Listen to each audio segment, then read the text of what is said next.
je vais vous apprendre à faire un savon. Voilà, un savon naturel. Un savon de catégorie moyenne, mais qui tient bien la route quand même. Et les ingrédients dont nous allons avoir besoin sont ceux-ci. D'abord de l'eau déminéralisée, donc je m'excuse pour la pub. Hein. Voilà. Ensuite de la soude. Je conseille de prendre celle-ci. Toutes les autres soudes que vous allez trouver vont faire rater les savons, par expérience. Un peu de cire d'abeille, donc soit vous prenez sous forme de pépites, soit vous trouvez de la cire d'abeille auprès d'un apiculteur ou du syndicat des apiculteurs qui vend aussi de la cire d'abeille. De l'huile d'olive, donc moi je prends de la bio, même si elle est d'une qualité moyenne, je prends toujours des produits le plus naturels possible pour faire mes produits cosmétiques. Et ensuite de l'huile essentielle de cèdre de l'Atlas, car les huiles essentielles peuvent parfumer le savon, mais comme ce ne sont pas des parfums synthétiques, ce sont des parfums qui cèdent facilement à l'émulsion qui se produit, à la saponification. Mais l'huile essentielle de cèdre de l'Atlas est celle qui tient le mieux et qui donne le parfum le plus discret et le plus agréable pour la saponification. Donc nous allons commencer. Donc il faut une bonne recette. Pour faire notre savon, nous avons besoin d'une balance. Moi j'ai une balance qui est spécifique aux produits cosmétiques qui marque les dixièmes et les centièmes de grammes, mais on peut très bien utiliser une balance de cuisine habituelle. On a besoin d'une spatule au moins et d'un mixeur que vous voyez sur le plan de travail là-bas, ainsi que d'une casserole qui va pouvoir contenir les 600 g de savon que nous allons fabriquer.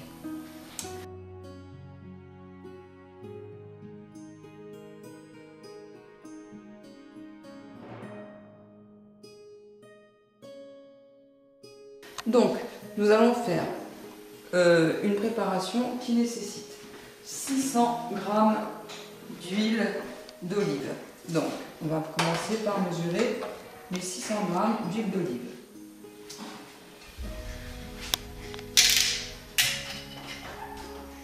Voilà, ça demande 2 minutes pour calculer nos 600 g d'huile d'olive. Dans cette huile d'olive, nous allons ajouter 7 g 35 de cire d'abeille. Alors c'est très précis parce que on ne peut pas mettre une quantité trop importante de cire d'abeille, sinon le savon va être trop solide. On a une tolérance quand même, hein, donc si vous êtes à 7 g ou à 8 g, si vous n'avez pas une balance qui est au centième de gramme, ce n'est pas grave. Donc entre 7 et 8 g de cire d'abeille. Donc ça c'est un petit temps mort le temps qu'on mesure nos 600 g d'huile d'olive. Je suis à 400 g. Donc là on a 600 g d'huile d'olive.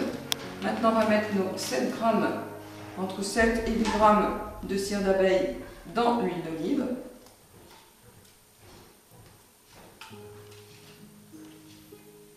Alors la cire d'abeille permet d'obtenir un savon qui ne soit pas trop mou et qui ne se défasse pas, qui ne parte pas en liquide en fait, qui se dissolve pas trop quand on le laisse dans l'eau, etc.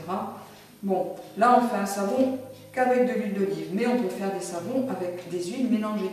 Et plus on mettra d'huiles qui sont solides à température ambiante, moins on mettra de cire d'abeille parce que le savon qu'on obtiendra sera naturellement dur. Il ne se délitera pas quand on le mettra dans l'eau. Donc là, je vais faire chauffer doucement la cire pour qu'elle fonde dans l'huile d'olive pendant que je vais préparer le mélange eau déminéralisée et soude.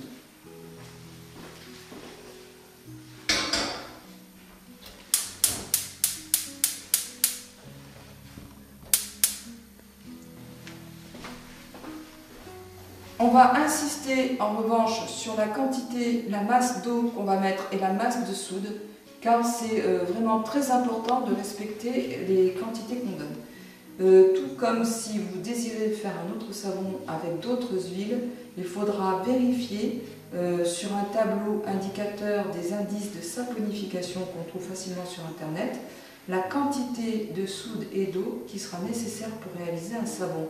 Je vous conseille, si vous regardez ce tableau, de faire un savon sur gras, c'est-à-dire un savon qui ne va pas irriter la peau. Bon, très bien. Donc la quantité d'eau nécessaire,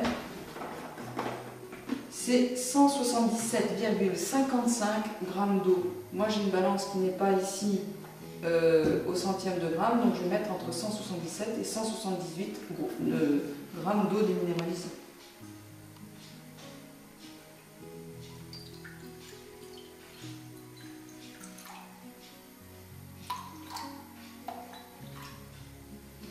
Donc là je suis à 180, je vais enlever un peu d'eau.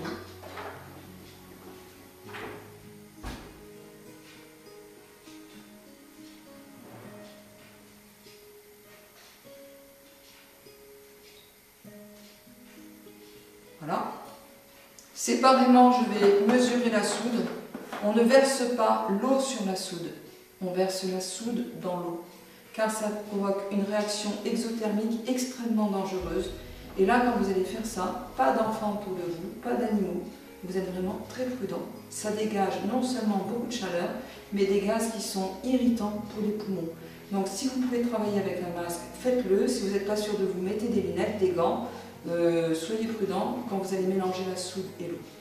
Pour la soude, on va mettre 74,69 g de soude.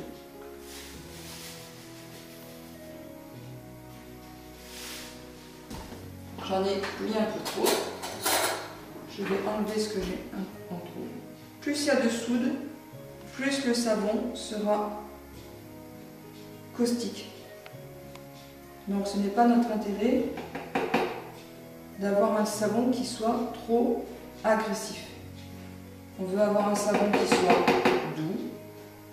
Très bien, voilà, j'ai ce qu'il faut.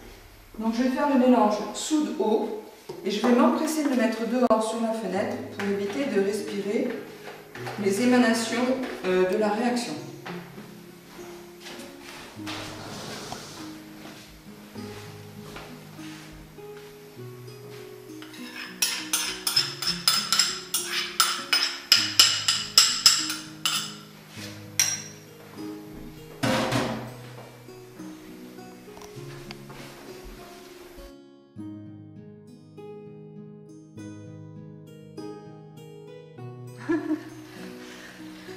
Bon, ça c'est pas très bon à respirer, il faut vraiment faire très attention, c'est très dangereux. Normalement on travaille avec des lunettes, des gants, un masque, on fait attention. C'est la partie la plus dangereuse de l'opération en fait.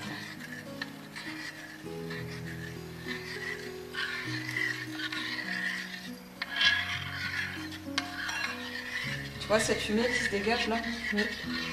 C'est quelque chose qu'il ne faut pas respirer ça. Parfois je suis contre le vent donc.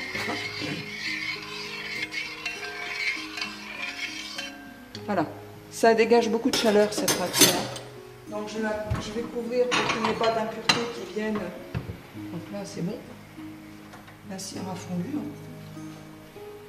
Voilà, et on a attendu que la réaction chimique qui dégage beaucoup de chaleur, que cette chaleur diminue un peu. On verse la soude dans l'huile. Dans le mélange huile, cire d'abeille. Voilà, on récupère tout ce qu'on peut.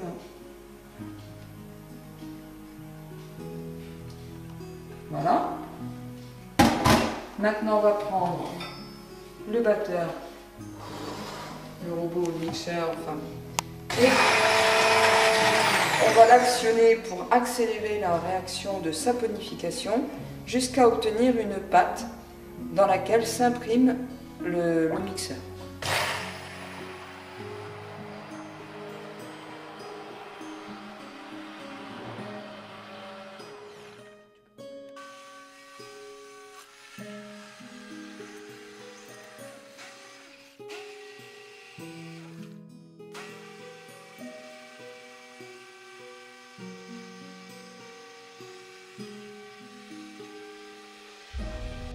Voilà, on voit bien l'empreinte qui se forme dans la pâte à savon. Et à partir de maintenant, la réaction de saponification va aller très vite. Donc on va vite verser notre savon dans le moule qu'on aura choisi. Donc il existe plusieurs sortes de moules à savon.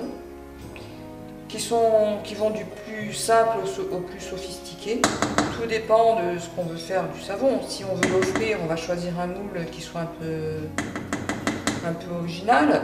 Si c'est du savon pour soi, on peut très bien prendre un moule qui soit basique. Voilà, par exemple, moi j'ai utilisé une brique de lait d'1 litre que j'ai évidé et dans lequel je vais verser le savon que j'ai fait aujourd'hui. Bon, hier j'en ai fait un pour vous montrer mieux, voilà.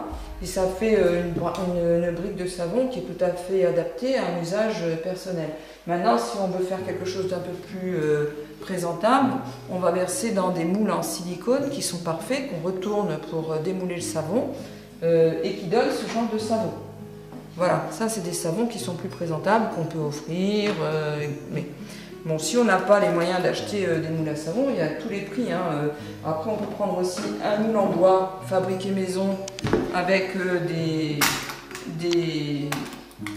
clayettes qui sont amovibles, qui permettent de sortir le savon une fois qu'il est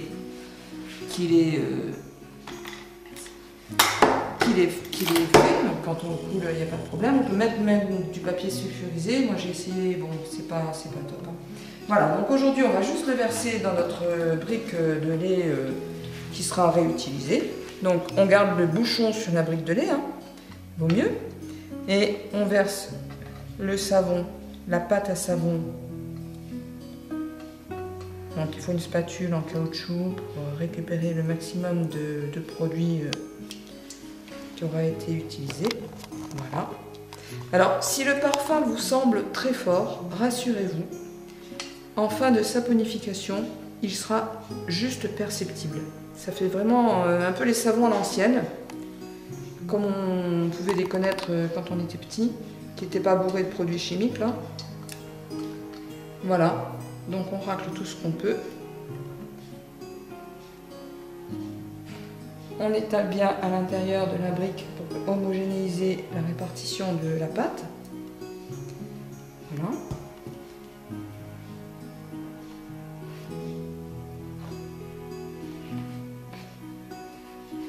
Voilà.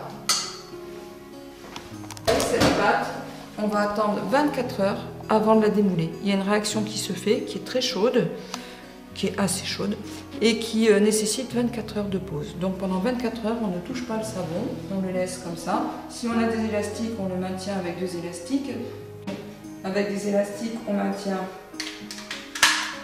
une partie de la brique et l'autre élastique, l'autre partie de la brique. Voilà, donc ça va rester dans la cuisine à température ambiante. Voilà. Le lendemain, 24 heures après, vous démoulez votre savon que vous avez fait la veille. Voilà. Donc la pâte est assez dure pour être prise.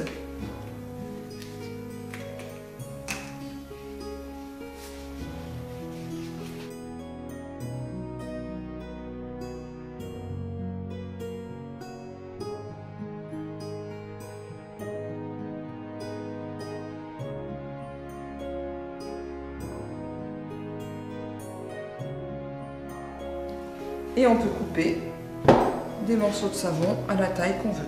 Donc il faut une spatule. On fait.